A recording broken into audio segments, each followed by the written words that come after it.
আসসালামু আলাইকুম, কেমন আছেন সবাই? Welcome to armies tiny world. আজকে গেস্ট আসা উপলক্ষে বাসায় কিছু রান্নাবান্না হয়েছিল। তো মুরগির মানে রোস্টের যে মুরগিটা থাকে ওই মুরগিটা দিয়ে বিরিয়ানি করা হয়েছে, আর গরুর মাংস ভুনা। গরুর মাংসটা কিন্তু আবার চুই ঝাল দিয়ে করা হয়েছে। বাসায় চুই ঝাল ছিল, তো আমরা গরুর মাংসটা চুই ঝাল দিয়ে ভুনা করেছি। তো চলুন আস্তে আস্তে সবার সাথে শেয়ার করি কিভাবে কি করলাম। প্রথমে পুডিংটা বানিয়ে নিয়েছিলাম যেন ঠান্ডা হয়।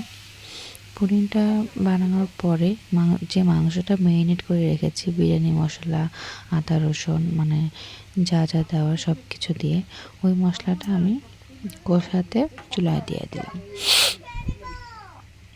তো মুরগিটা ভালো মতো কষাবো। আর আমি আজকে এখানে কাচ্চি বিরিয়ানির মশলাটা ইউজ করেছি, নর্মাল বিরিয়ানির মশলাটা দেইনি। যদিও এটা কাচ্চি বিরিয়ানি ছিল না, বাট আমি মশলাটা ইউজ করেছি কাচ্চি বিরিয়ানির। আর এখানে আমি কিছু তন্দুরি মশলাও দিয়েছিলাম। আর পাশে তো গরুর মাংস বোনা হচ্ছে এখানে, ভালো মতো বোনা করে তারপর ওটাতে আমরা চুই ঝাল দিয়ে দেব। এখানে আমি টক দই রেডি করতেছিলাম, বাসায় টক দই ছিল না, তো দুধের মধ্যে লেবু দিয়ে আমি টক দইটা রেডি করে রাখলাম।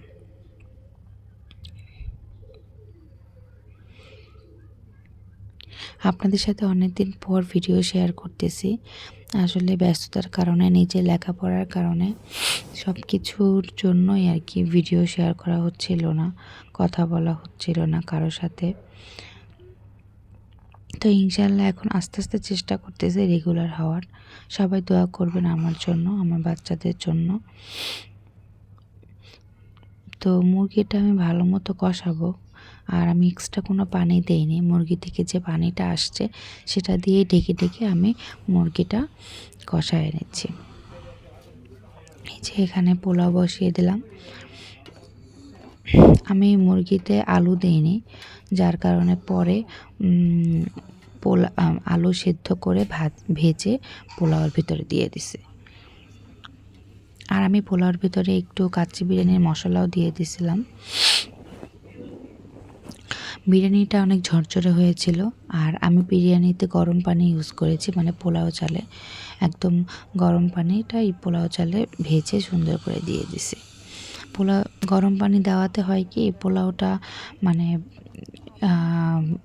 একটার গায়ে একটা লেগে যায় না, আর পোলাওটা খুব ঝরঝরে থাকে। সবাই চেষ্টা করবেন পোলাওটা গরম পানি দিয়ে করতে, তাহলে খুব তাড়াতাড়ি আপনাদের পোলাওটা খুব ঝরঝরে হবে এবং খেতেও অনেক মজা লাগবে।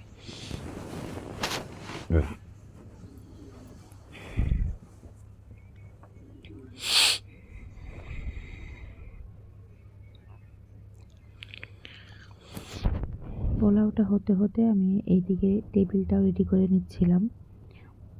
এই যে আমার বিরিয়ানি পোলাও সব রান্না করা শেষ, এখন জাস্ট মিক্স করার পালা।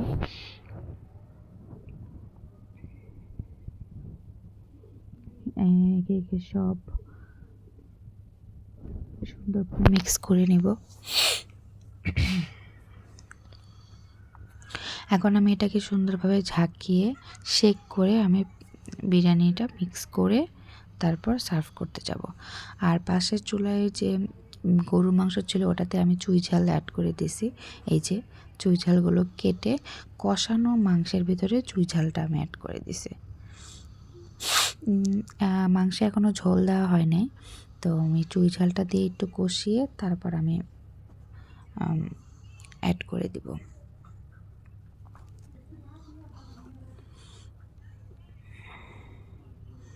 প্লেট, সালাদ, টেবিল যতটুকু এখন তাহলে আমরা খেতে যাই। আল্লাহ হাফেজ।